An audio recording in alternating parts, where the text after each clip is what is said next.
I'm unique here just because the overwhelming majority of the experience that I've had has been outside of the furniture industry.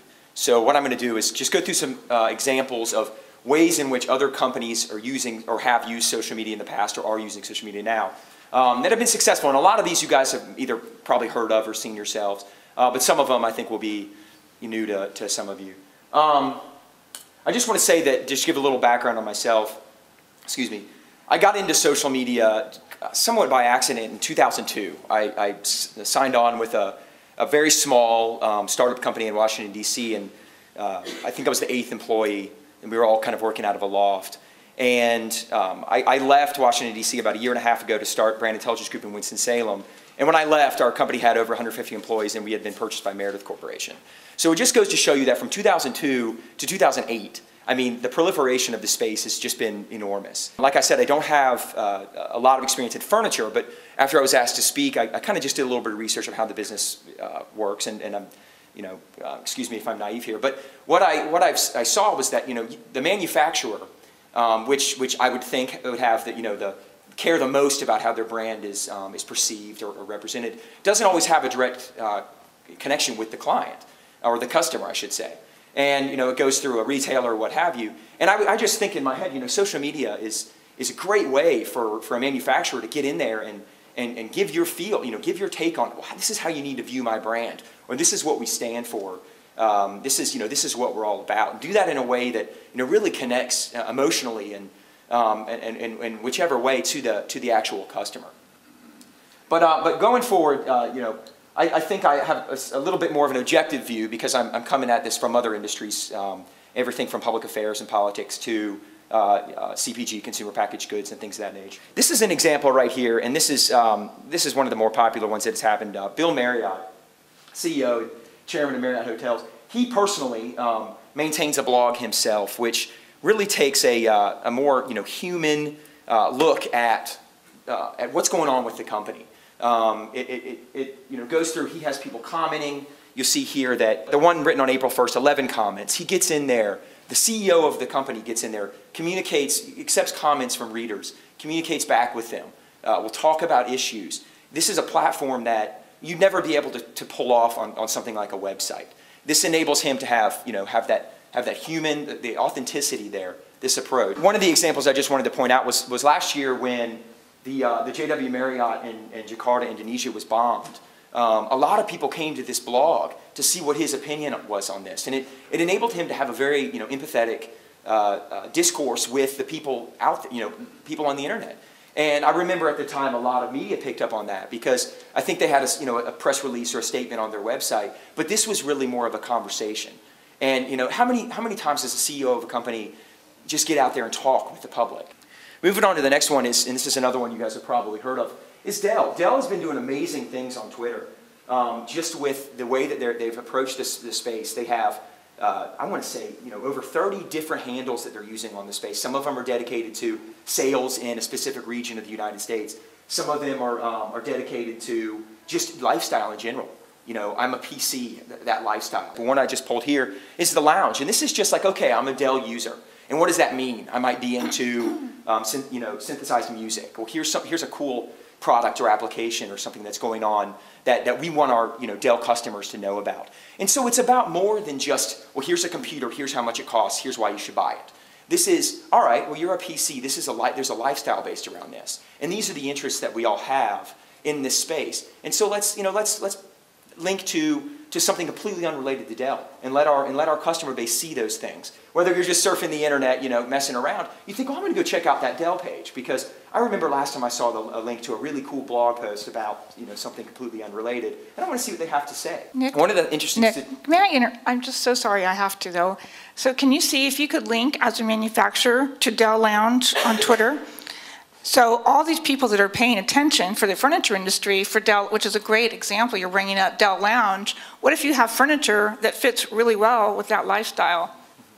You would be talking with Dell Lounge on Twitter, and if they start talking back with you, all the consumers that are paying attention to Dell Lounge would see your brand immediately, and it cost you one tweet. That's the power of Twitter. So thank you, I'm sorry. Yeah, no problem. That's a good point. And I think that, just to kind of bring it back to ROI, You look at this, Dell made a statement that they made $6.5 million in sales on Twitter alone, off of Twitter alone, in 2009. They had around 1 million in sales in 2008.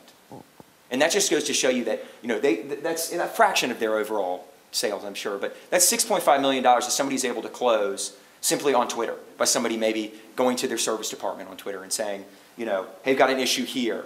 What do you suggest? And then having a representative from Dell who's tweeting say, well, here's an upgrade you can purchase, or here's this or that or the other. This is, I added this one because this is one of my, when we lived in DC, this was like my wife's favorite restaurant.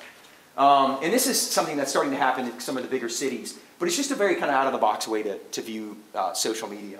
A restaurant called Sweet Green, started by some Georgetown grads, and they do like frozen yogurt and salads. And you go in there, you make your salad, and you get some frozen yogurt. It's good stuff.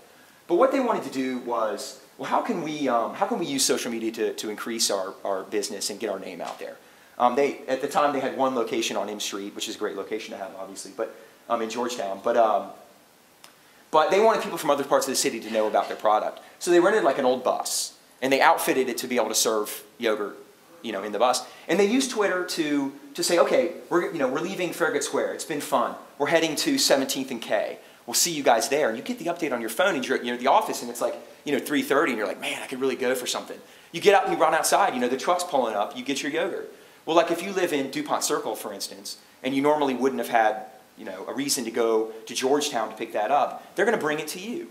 And it gets a sense of excitement and immediacy and just, yeah, they're coming around the corner. Let's get everybody in the office to go down there and get some.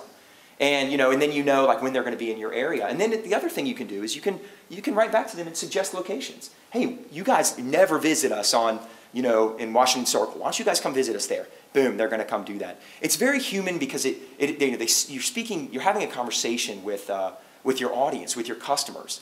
And it enables you to tweet to them, and then next thing you know, they're standing in front of you, and you're serving them, and you can talk about it, and it's taking online and offline and kind of putting them there, together.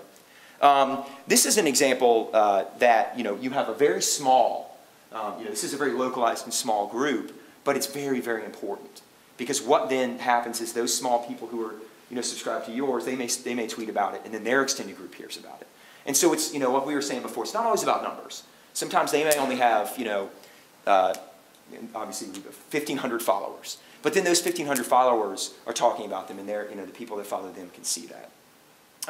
Another thing, draws customers to the brick and mortar. They have, like I said, 3 brick and mortar locations. People who normally wouldn't have gone to one of those might say, hey, let's head over to Georgetown because I really liked this yogurt I had the other day, and I'm going to go check it out. And it's just fun in general. I think that's a key here with social media. Real quick to sum up, these things don't have to be expensive. It's got, to be successful, you just have to have a plan, and you need to think outside the box. Very cliche to say, but you need to do that here because you want to do something that's original that gets people's attention. You don't want to just do the same thing everyone else is doing all the time. You want to focus on more than just your product. You want to be able to, like we talked about before, the importance of ingoing and outgoing links and things of that nature. Bill Marriott, a lot of what he does is if they're opening a hotel in a new location, he talks about things going on. Let's say you're putting up a new one in LA. He's going to be talking about things in LA to do, things in LA that pique his interest. And then that way, people want to go read about it. It's not just, well, here's our new hotel and here's what we're doing. It's, we're excited to join this community because of these things. Listen to the consumer. We're going to get into that a lot in the kind of the next section here. But this is an unbelievable space for to use as you would use a focus group. There's so much information out there. Engage and be present. This is, it's important that if you do these types of things, that you need to be there. If somebody's going to respond to you, you need to be there to respond back to them. And honesty, transparency, being open and accountable are the name of the game in social media. This is a space where you have a savvy base of consumers. They're smart. And if you say something that isn't true, they're going to call you on it. And they aren't always going to be mad at you if something goes wrong if you're open about it. We've seen countless examples, JetBlue, Domino's Pizza, things of that nature, where people admit they're wrong. Normally you'd release a press release, oh, well, we do not condone this, and we didn't know it was happening. Well, in this, it's like, yes, this happened. We're really sorry about it. Here's what we're doing to make it better. People like that. It's empathy. It shows that you care what they think, and you're not lying to them. And this is, this space is about more than mass marketing. It's about more than just brand positioning. It's about actually having a conversation with the client or the customer.